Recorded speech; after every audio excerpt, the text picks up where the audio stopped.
Is buying a Redcat Everest Gen 7 Pro worth it anymore?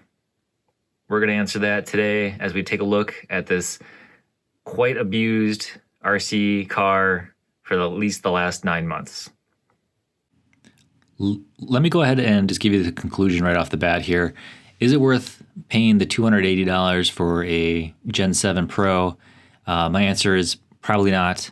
I would instead put the extra $100 into purchasing the vehicle, and instead of getting a TRX4 or an SCX10 kit, you also have to buy a Lipo battery and a Lipo charger.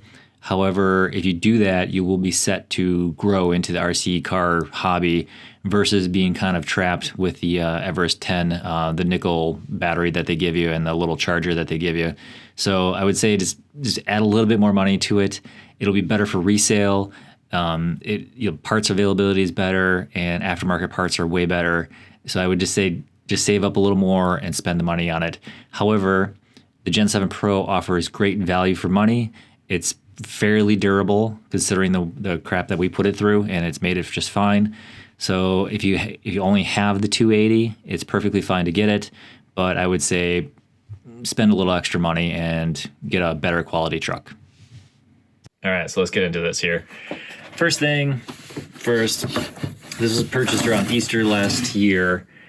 My son was around 4 years old at the time. He had since turned 5. He was already into RC cars to a point.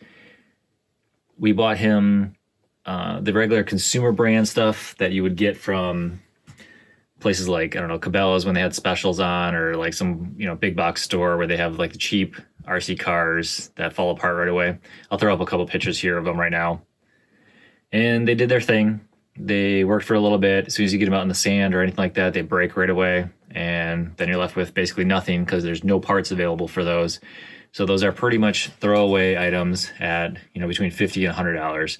Would I recommend those? I mean, you kind of have to go through that stepping stone, see if your son's going to like playing with RC cars or not. Some kids take to it, some kids don't. So really that call's up to you. Personally, I might just skip that level and just go for something a little higher up. And this is what I had chosen.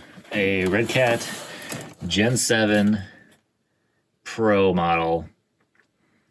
And it cost me around $280, I would think.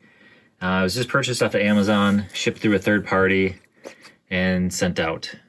So for the last 9 months, we've been running this through mud, water, anything you can imagine, basically. We've been running this through, and throughout the course of it, we have definitely broken some stuff off.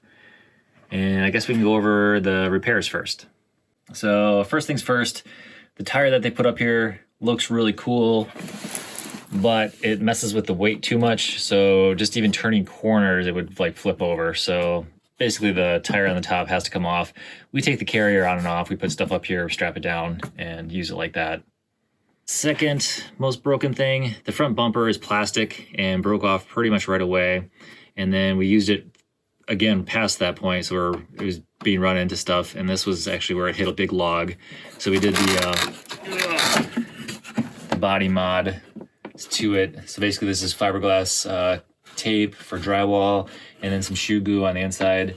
And that worked pretty good, actually. Everything's kind of held together. Better than buying a new body.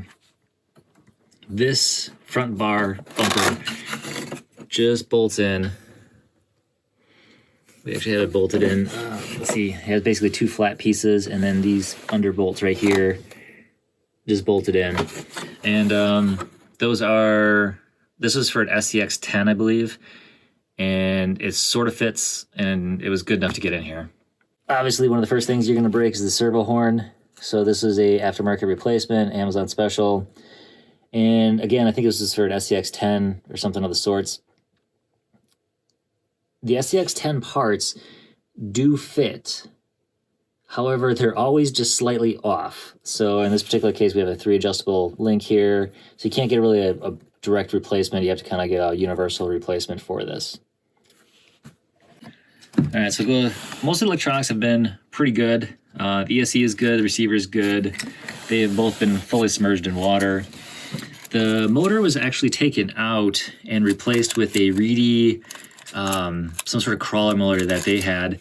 I had messed that up and got a slower motor. I wanted it to go a little faster, and I got a slower motor. The reason being is that I didn't know about the whole 5-turn versus 3-turn, whatever it is.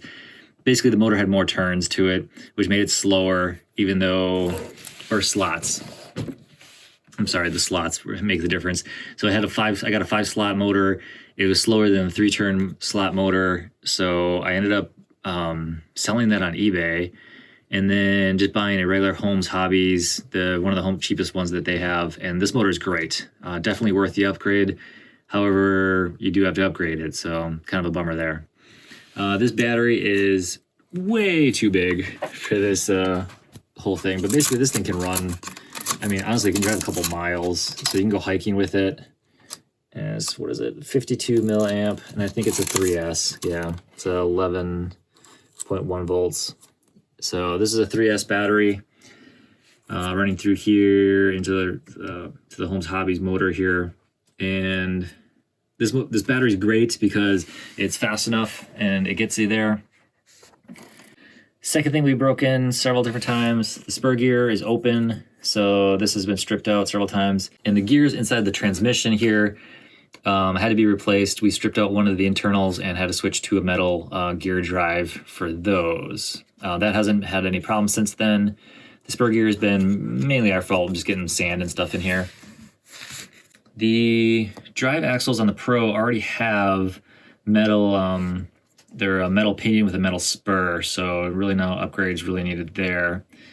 The biggest problem with this whole unit has been and continues to be the drive shafts here. These ones hold up pretty good. I believe these are the Redcat Racing upgraded ones. I've tried universal ones, I've tried less crappy ones, and they all fall apart generally somewhere around here. I guess they're just not made to do what we want them to do. So the pin will wear out and usually wear this hole into an oval, and then the whole thing will fall apart, or the set screws fall apart and then the whole thing comes flying apart. As you can see, there's a set screw in here too to hold it onto the shaft. So that's been the main Achilles heel for this whole entire unit has been the drive shafts. They just don't hold up for whatever reason. And yes, I do have Loctite on them. I try to keep my eye on them, and they just fall apart all the time. Stuff like this, again, universal links from Amazon. They didn't quite fit with the offset that I needed, so I ended up having to machine these down a little bit. I have a little lathe that I was able to cut them down on. The set screw, this part right here, is actually from the old link, so I just cut that off and put that in there as a washer. You could probably just use some washers and it'd be just fine.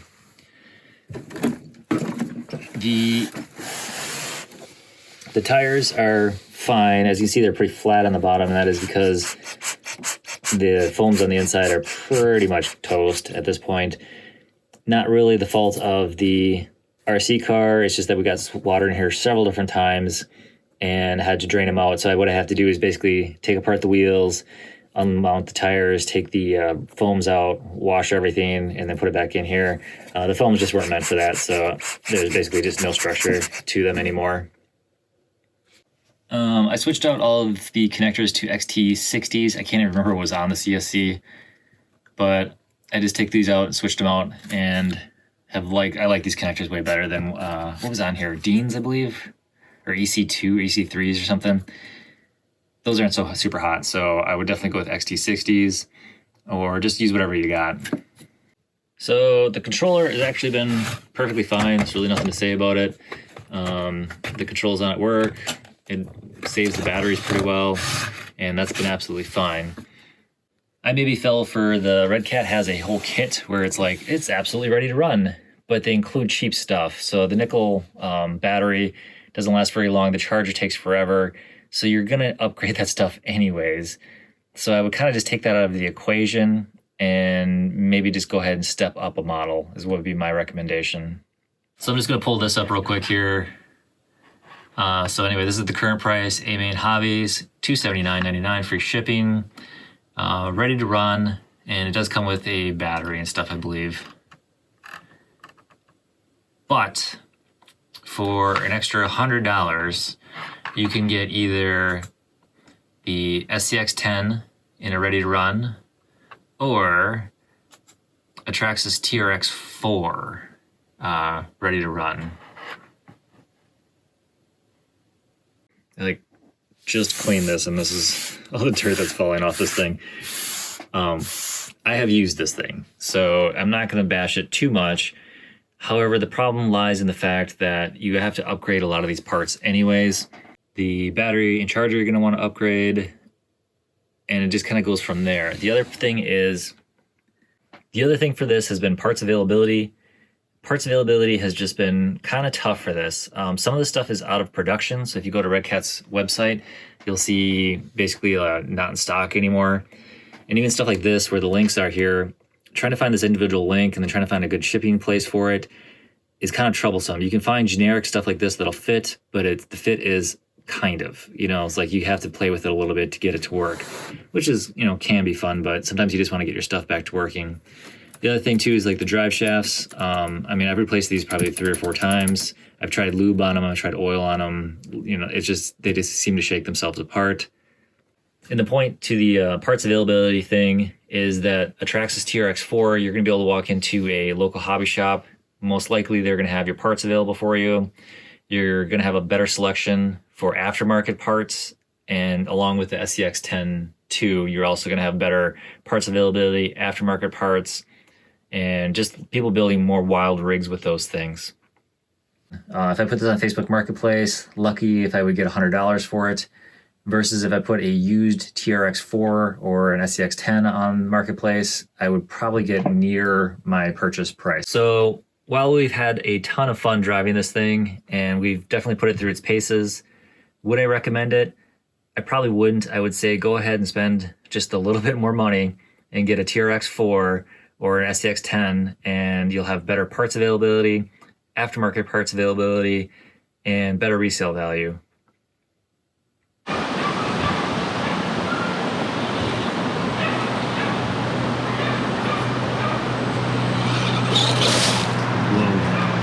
Go that way. Whoa, nice job.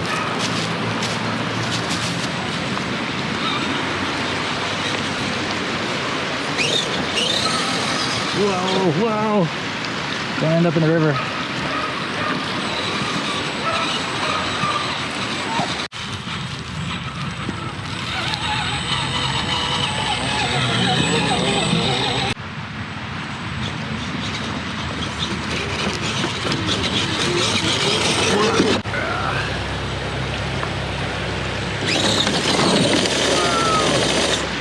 Almost. Almost. All right, go.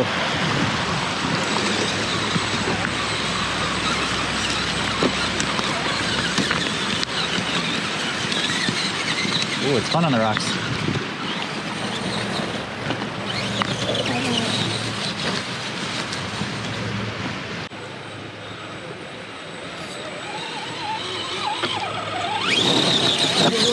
Whoa.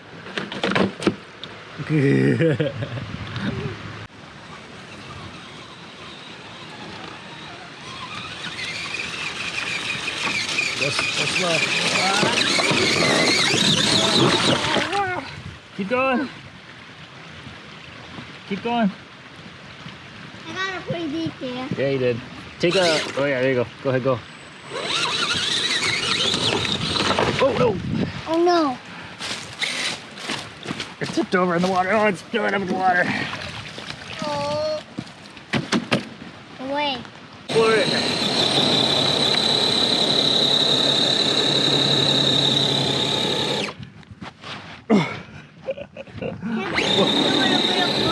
Yeah. Ew, push. Whoa. Now I gotta go down and get it. Oh my god, I hope they're okay in there. Whoa, nice. But let's go home. Nice job. You did a good job.